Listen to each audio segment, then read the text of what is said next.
The following episode might contain sensitive content that you might not be comfortable listening to. This will include topics such as self-harm, suicide, alcoholism. If any of these things or anything related might disturb you, please proceed with caution or click off the video now. What makes you feel as if you aren't enough at times? Hello, my name is Hazy, Who Killed Hazy, and welcome back to yet another episode of the Only Rainy Days podcast, episode 17, which just has a slight tidbit or tangent from what we're actually going to be talking about here. What I'm going to be talking about. Surprised I've hit episode 17, because this means that I started this podcast in, I believe, November, December. So I'm hitting about the 7-month mark, I believe, since the first episode. And personally, I just like to pat myself on the back for that, because I've always wanted to hit this point, but I didn't think I'd actually would.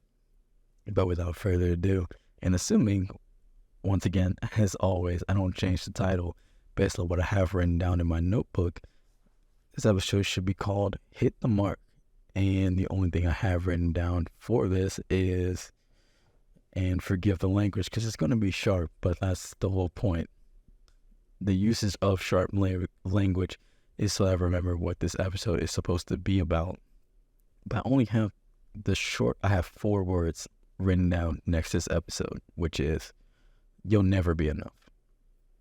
And quite honestly, no, that is a truthful statement. But it's only truthful in your own eyes, your own lens.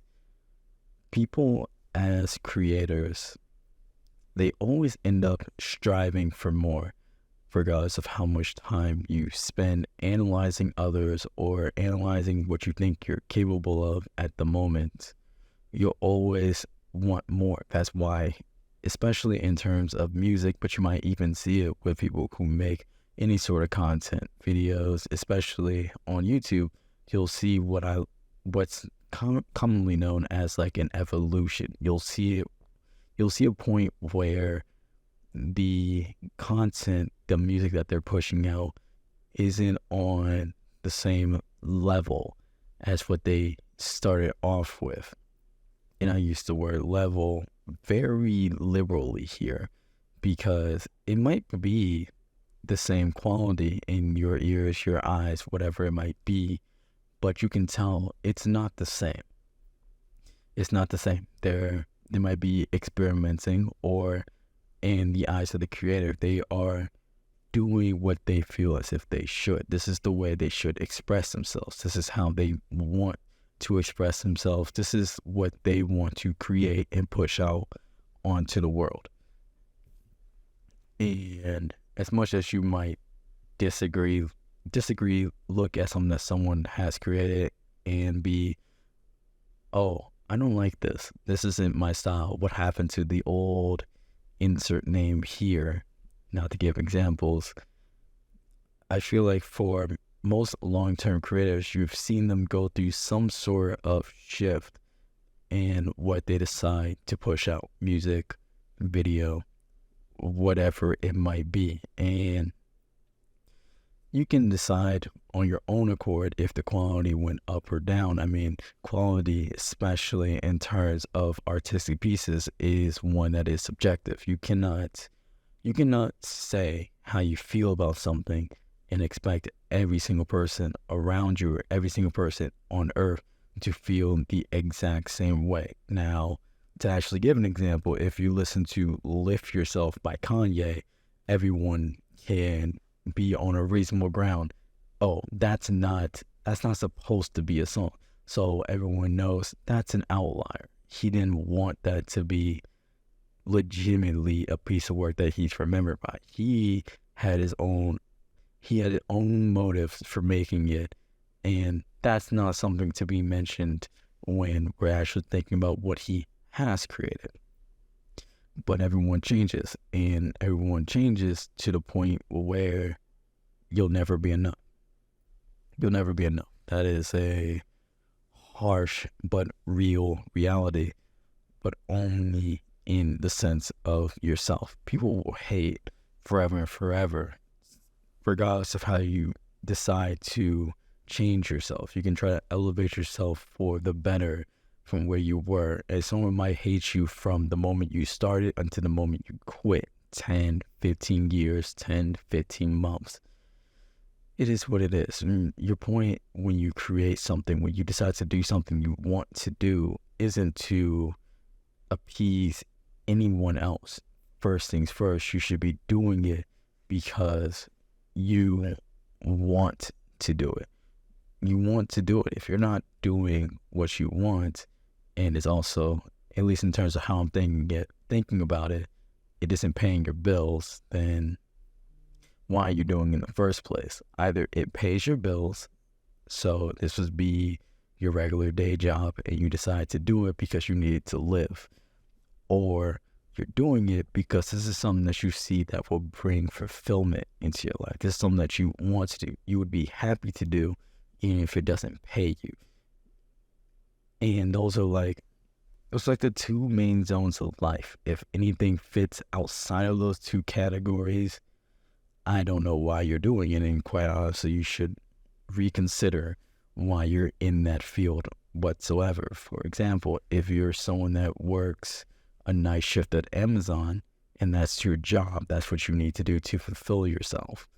You like to play golf in your free time, so you do that in your free time, but then you end up in computer science classes just because like it's offered to you or anything like that. Then there's no point. Just stop going. Stop doing it. If you don't like it and it doesn't pay you, there's not really a purpose. And liking something does go hand in hand with trying to support someone or be there for them. So don't try to separate those two things. If you're there for someone else, then weigh the pros with the cons and determine if you want to continue with it or not. But if you're just doing something essentially by yourself for essentially no reason without pay or reasonable pay, just stop. You're wasting your time, basically. So let's do better things for ourselves. But the whole point is to hit your mark. When you find something that you want to do, whether it be your job, you want to be the best person at your job, to I have this hobby and I really enjoy this, or I have this hobby to the point where I think I like it so much that I want to transform it out of my hobby into my career. The first thing that you should always focus on, and the only thing to really focus on, is, am I appeasing myself? The way that you market it can change it. You can market something outside of your comfort zone, out of your boundaries. That way it starts to work more in your favor. But at the end of the day, you should be doing something that you are ultimately comfortable with or makes you money. But I like to focus on what's comfortable, because doing something that you want to do is a hell of a lot better than doing something you're not comfortable doing.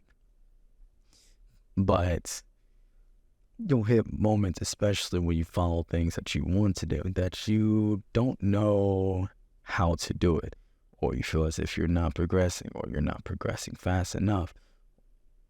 There starts to be a mental fog in front of you when you start to actually follow your dreams, or when you first start to even envision them. And I feel that on a very, very deep level. Back when I was in high school, when I decided that I went from undeclared major to an art major, I still didn't really have a vision for what an art major would actually do for my life. I felt as if I knew at the time that I wanted to do something in the artistic field. I wanted to create and find a way to get paid for it, but I didn't know what to actually do with it. Did I want to be a graphic designer? Did I want to become a digital illustrator? If so, Did I want to focus more on straight and solid lines? Did I want to start digitally painting and focusing on composition? Did I want to become a character designer, background artist? There's so many different fields and levels to art in itself, or anything that you really look at, that I started to get lost in my thoughts. So I remember I spent a strong moment in high school where I stopped necessarily creating. I put all of my drawing tools aside, and I told myself, I want to figure out where am I pointing myself to, not only so I know for myself, but I know what to tell others, because other people are very judgmental, and on top of it, my parents wanted to know. So I wanted to be able to find a field that I wanted to step in, so I can be like, okay, I'm going to this school for this field. This is my plan. And from there, I know where to go, because we always want clear-cut plans in life, and I don't blame that. The problem is, at least in my personal case, I was unable to really truly find a field that I wanted to get into. The end goal wasn't in sight, nor were the middle steps. My biggest problem was I didn't know what my end goal was. I didn't know what I wanted to do. I told myself I wanted to go into digital illustration. That is what is considered in the art field. But I didn't know what I actually wanted to do with it. And there were subcategories to that category that I didn't consider, wasn't even aware of. I had no clue.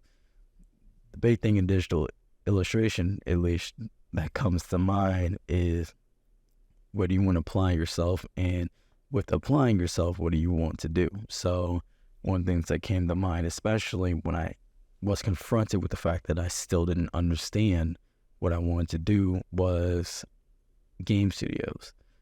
Because me, as a person who is an avid gamer, someone that is quite engrossed in the gaming field, gaming companies, everything like that,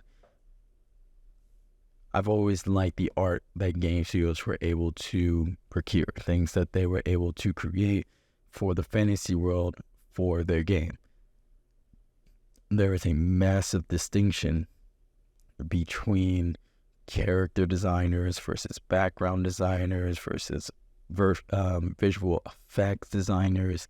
There's so many different things. Even there's a sub-discipline specifically for like skills. So if you play any game that has some sort of skill in it, League of Legends, Valorant, Diablo, Overwatch, especially League of Legends and Diablo, at least, because they're more visually intensive than other games, and especially League. There's a whole discipline, there's a whole design philosophy built around how a skill should look iconically. You should be able to tell what the icon does. There's colors that explain what they really do. There's the composition of it. There's so much into it. And I never came even close to figuring out which discipline I wanted to get into specifically. But I think, especially in terms of the main topic here, I didn't really try to get into anything. I was making art I was happy with, but the art I was making wasn't in line with how I was, quote unquote, envisioning my future to go. And I just wasn't happy with it. I guess it's the best way to put it. But I was only unhappy with it, or so unhappy with it, because I didn't know what to do with myself. The first thing I needed to do was set an end goal. If I knew I wanted to go into digital illustration with a focus on character design, then I have the end goal in mind, and I can work my way backwards into understanding what does it take to get there? What skills do I need to learn? And with the skills I need to learn, okay, I know what type of things I need to start focusing on in the pieces I create now to actually make it a reality. Instead, I was just making things however I wanted it to be, and I was still making things the way I wanted to be. But even some of my happiest works at the time weren't good. Going to school, going to art college after declaring and getting into a prestigious college art school, and looking back on the work, I wasn't happy. The work I made while I was attending art school, I wasn't happy with. And being someone who is several years out of art school, even though I dropped out of it, I'm not fully happy with some of the work I made. I can see the improvements. I can understand where I could have went better, but I can also see where I did things correctly, both out of peer review and out of my own understanding of the field itself. I know it can be better. But overall, I understand the fact that I don't think I'll ever reach a point where I can sit back and realize I've made my greatest piece. And only reason why I can say that statement with comfort is the fact that I know you'll never know when you'll make your greatest piece. Only thing you can do is continuously try to make your greatest piece nonetheless. You should always look back on things that you've done, things that you accomplished, and try to learn from them. Don't undermine your achievements, but you should always try to learn from every single thing that you do nonetheless. My biggest problem, especially back when I was in school, was that I felt as if success and achievement should be felt immediately without discourse. So if I make something and it's better, there should be nothing else to be said. This piece is better. That's it. There's nothing to learn from it. And that's false. Everything that you make, everything that you do, you'll have a moment where you can understand, oh, I could have done this better. The lighting could have been better here. The coding could have been better here. This could have been more optimized. This is a better way of framing it so people could understand it outside of my field. There are so many examples, so many ways to describe it. And even if you aren't necessarily the creative type, which I don't, there's no blame or shame or anything in it to not be the creative type. You should be whoever you want to be. But there's essentially always a better way to do it. If you are an accountant, you're a beginner accountant, you're in your first couple years, you might be in school for accounting. There's better ways to organize your spreadsheet. There's better ways to organize your spreadsheet for the people who are planning to actually look at it. There's better ways to optimize it for the people who don't know your field as opposed to who actually knows. There's always room for improvement, whether that just be based off of your own understanding or someone leaving you legitimate feedback and just telling you, this is amazing, but do you think you could do it this way and this way? Or can you just make me a separate edit? You'll always receive feedback on anything that you create, whether it be for you, for others, and a mix of the two. And I think that's fine. It not only is it for growth, I mean, if it's for others by any means, then you should really take their feedback to heart because you are creating it for them. I mean, if it's not for you first and foremost, then your opinion doesn't matter just the most.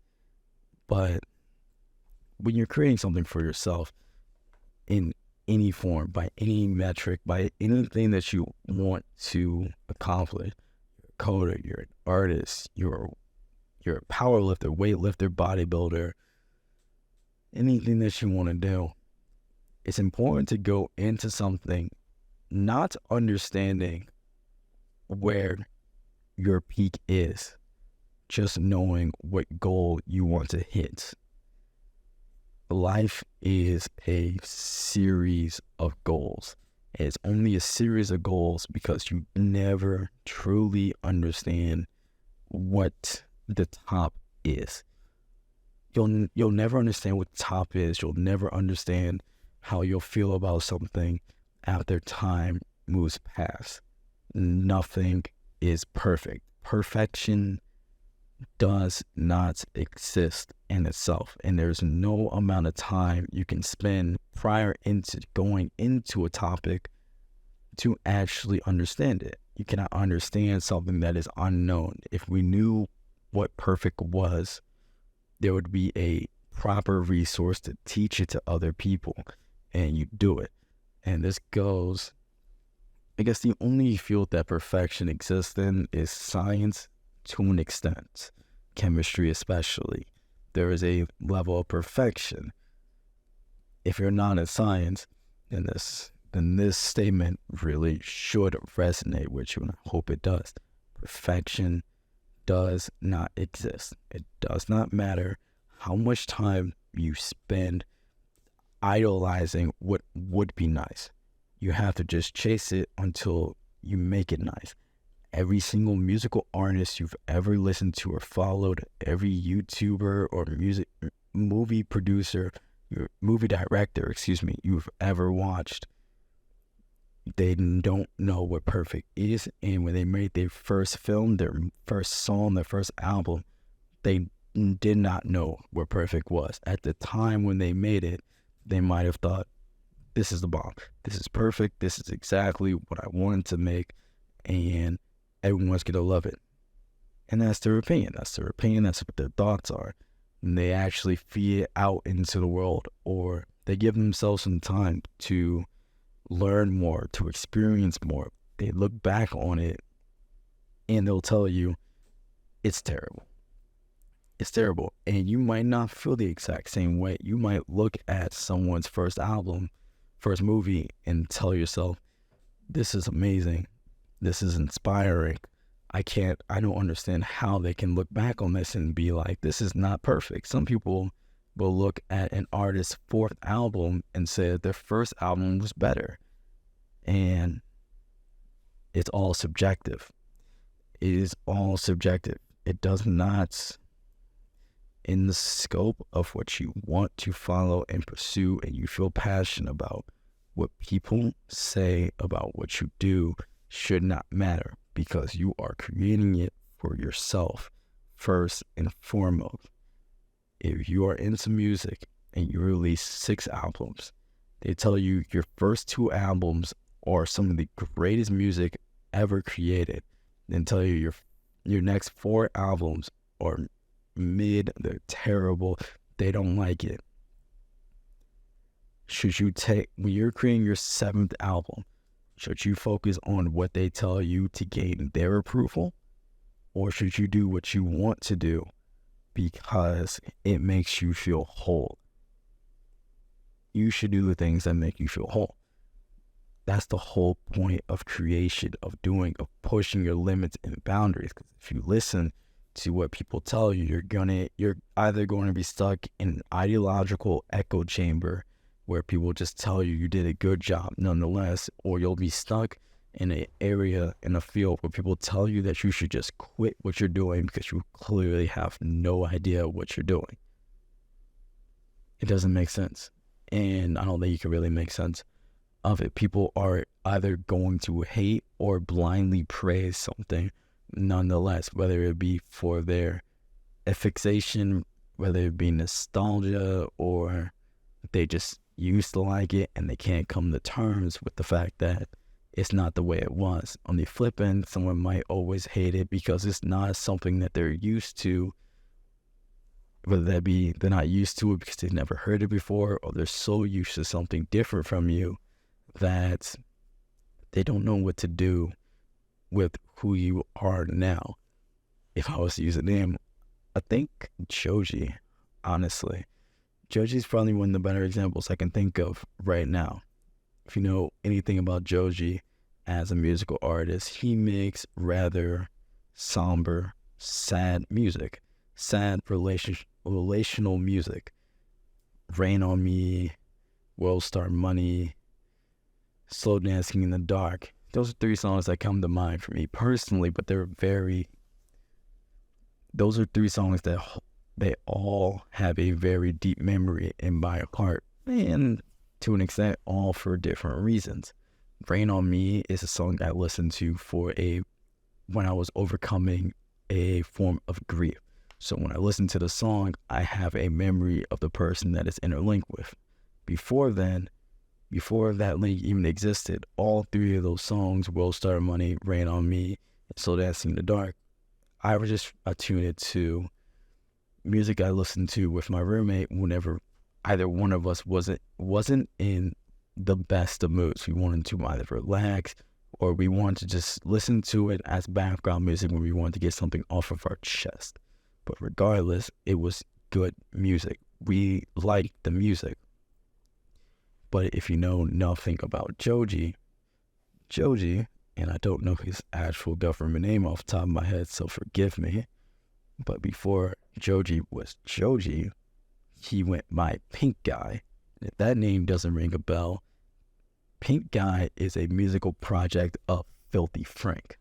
And Filthy Frank was a quiet, in his own words, basically a edgy but satirical YouTuber. He made a lot of questionable content.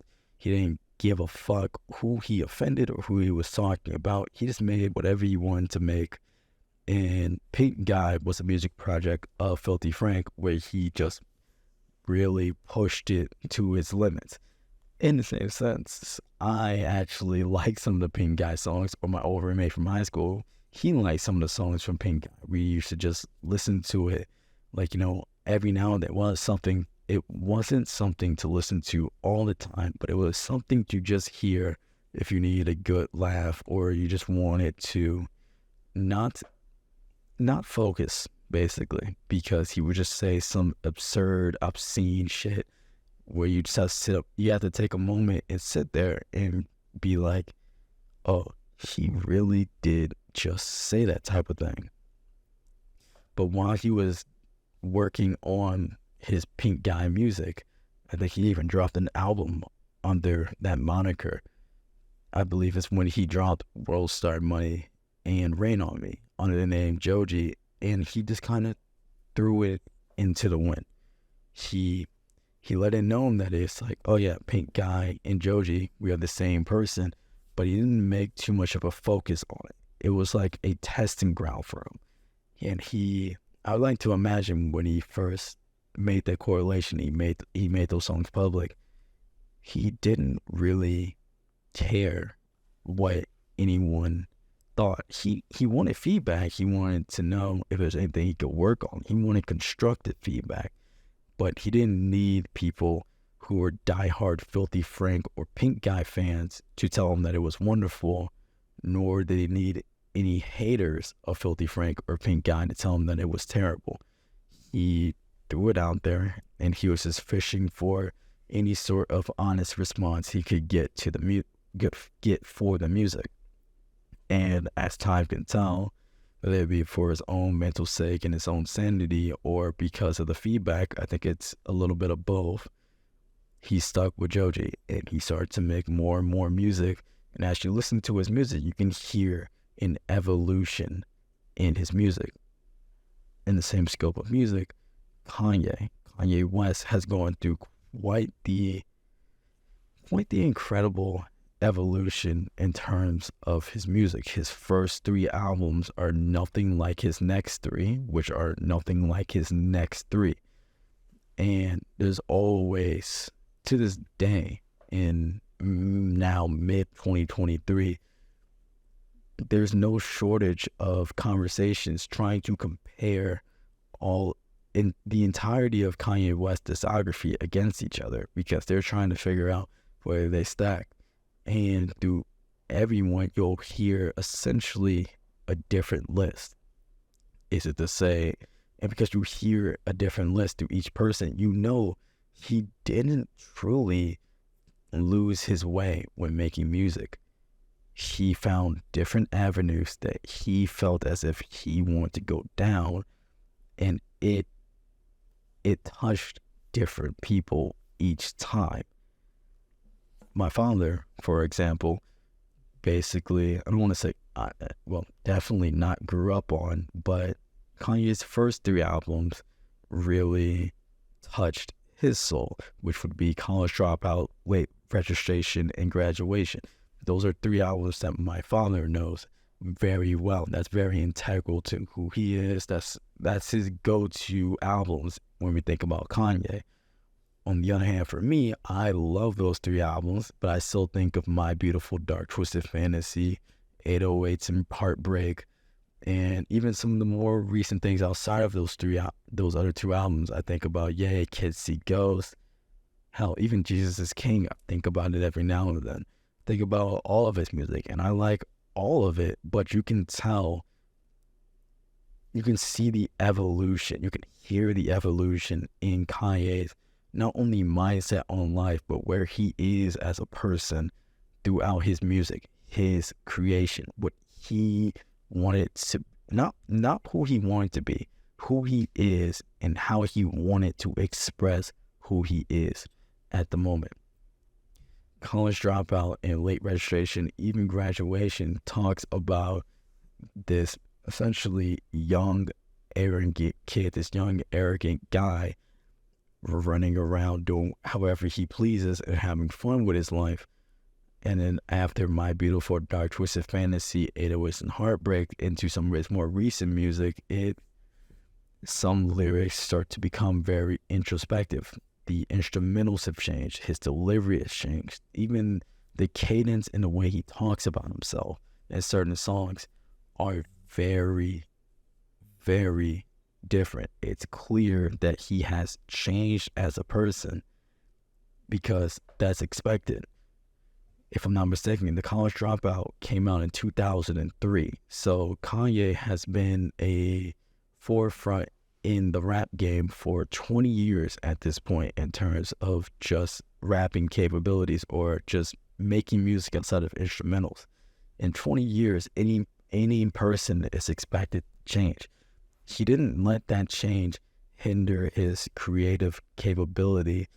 He used it, all the expected hardships, pain, grief he has felt, as well as his triumphs and things that he has felt as if he has conquered and felt well about.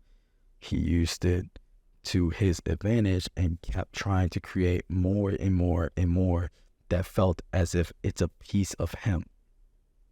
But the way that he keeps experimenting, and quite honestly, in my opinion of creators, the fact that he keeps creating is a feeling as if he knows that he has not hit his relative perfection.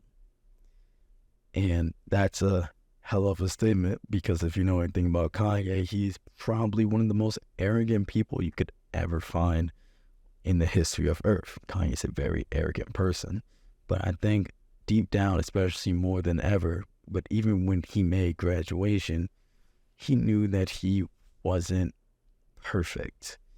And not because he isn't anything to scoff at, look at, laugh at. He wanted more. And that's the beauty of the idea of perfection. The moment you get close to perfection is the moment you want even more. And you might not even know where more is.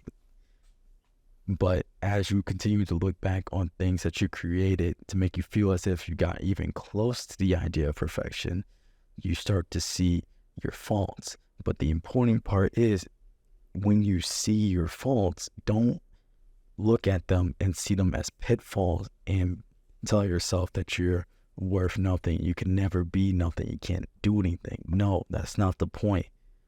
Every single moment, every single quote-unquote failure is a lesson.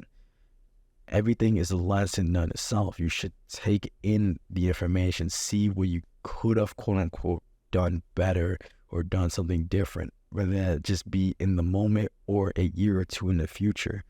Take those feelings, take those emotions, really truly hold them close to yourself, and then keep going. To say that you could hit your relative perfection, I still believe, is a fallacy in itself, because I don't think you would ever hit a point where you can look back on it 1 year, 1 month, 1 year, 5 years, 10 years, 20 years into the future and tell yourself you're just as happy as when you first created it or first released it. I don't think that happens. I think everyone changes quite a bit throughout their life, and quite a bit is quite the understatement. But at the very least, you should just aim to be as close to quote unquote perfect as you can be. You'll never hit it.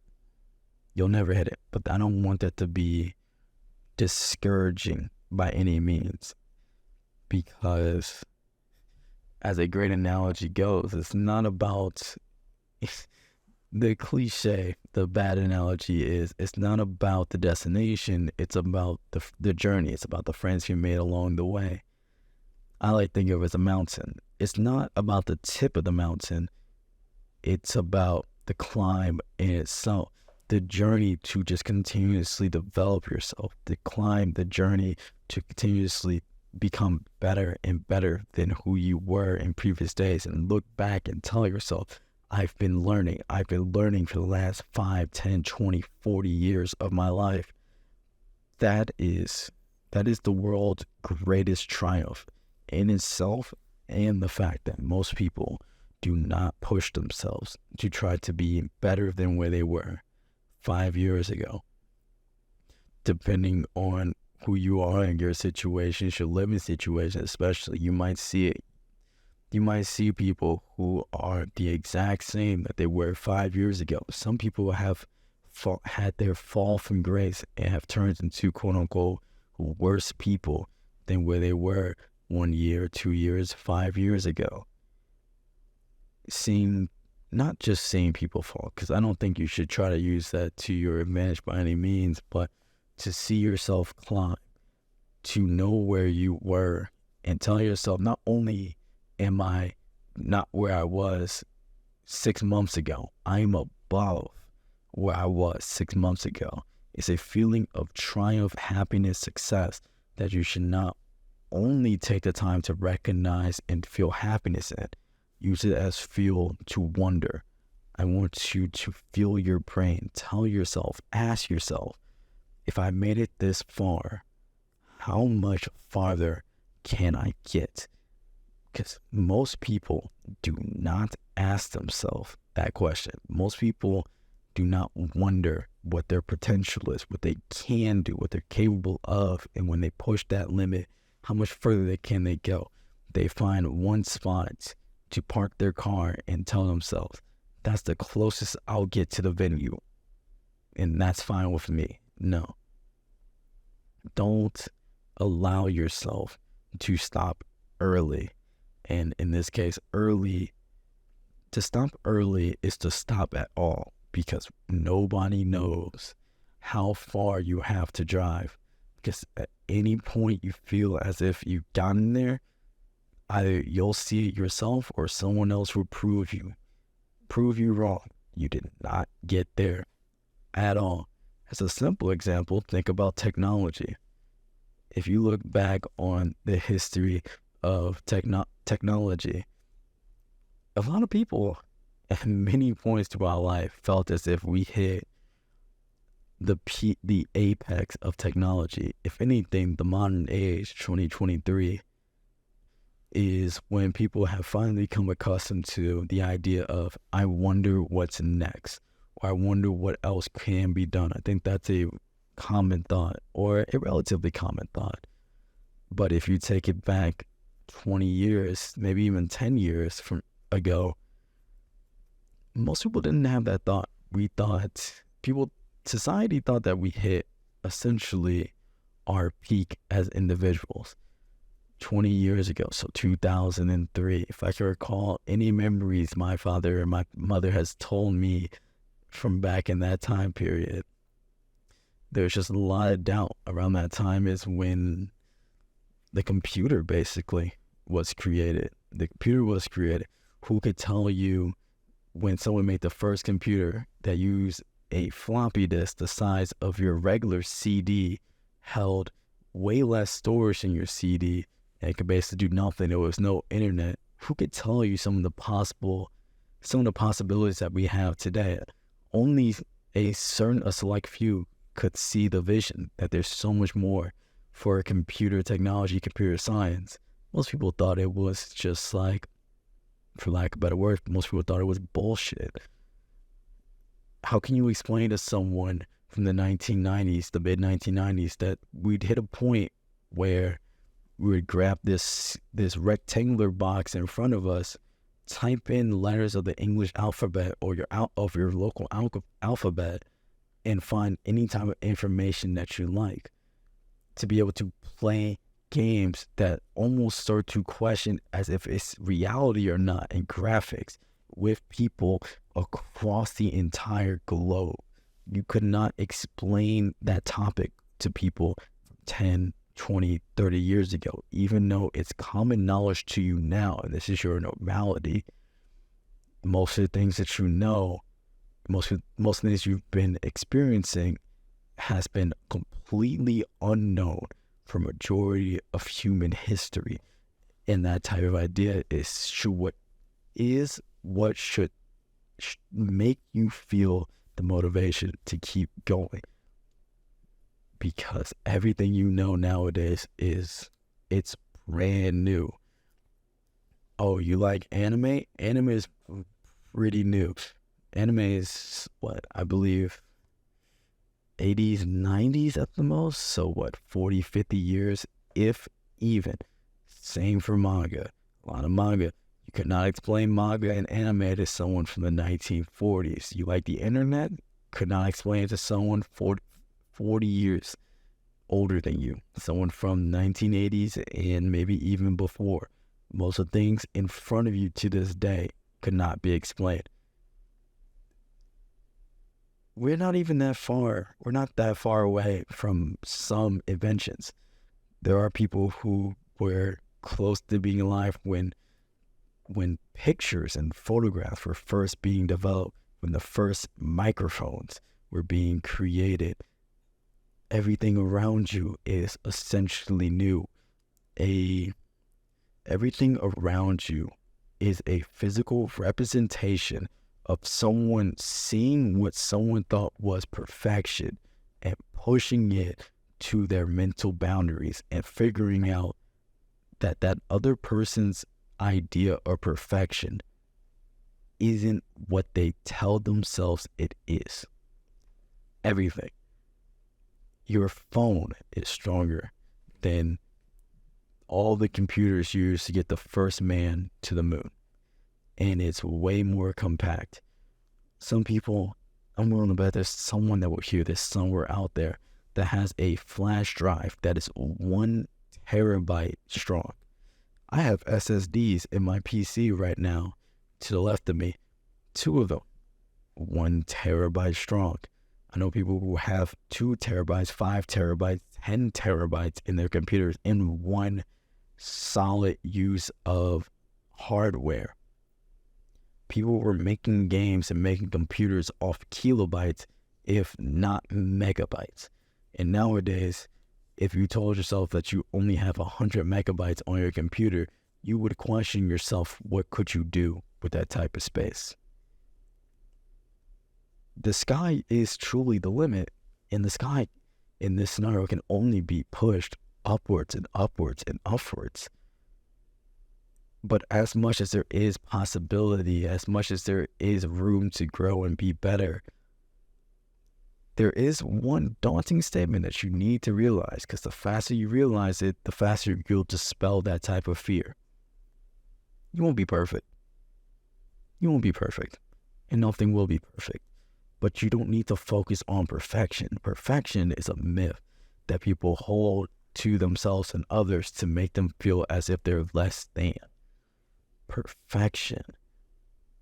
Perfection in my eyes is being truly the best that you can be, in realizing that wherever you are right now, you can be even farther, you can be even better, you can lift more weights, you can code that more efficiently, you can draw this better, you can be a better partner to your wife or husband. You can be a better child to your mother or father. You can be a better scholar. You can learn more. You can do anything that you really truly want to set your mind to. There's no limitations to your possibilities. The only limitation you have is when you see something that has already been done, or you have idolized something that you think can be done, and tell yourself that that is your landing mark, and you stop the moment you hit it.